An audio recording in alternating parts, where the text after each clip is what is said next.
Pour ceux qui me suivent, si tu es un jeune entrepreneur, un investisseur, les deux peuvent vont ensemble. De l'investisseur, tu peux être entrepreneur. Parce que investisseur et entrepreneur, il y a une nuance entre les deux. Mais la plupart, c'est le même boulot. Un investisseur investit son argent dans une société en attendant des retours sur investissement. Un entrepreneur est un pourvoyeur d'emploi. Il crée sa société.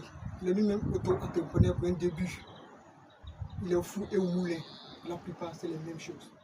Mais si tu es dans ce cas, frère, si tu es encore jeune et que tu n'as pas encore de femme, tu n'as pas encore d'enfant, mets-toi en plein temps.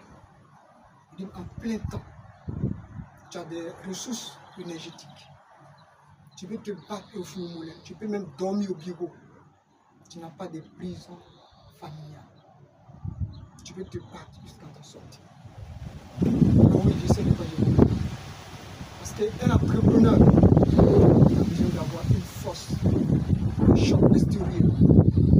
Tu peux t'en sortir. Mais si tu as des charges, c'est-à-dire quand je vais parler des charges familiales. Tu as des enfants, tu ne pourras pas aller jusqu'au bout. Dans ce cas, il faut être vraiment très structuré. Il faut une personne disciplinée pour t'en sortir. Si ce n'est pas le cas, reste sur le problème.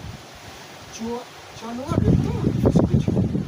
Quand ta société va prendre des leçons. Mais si ce n'est pas le cas, reste seul. Tu peux t'engager, tu peux te battre pour atteindre jusqu'au sommet.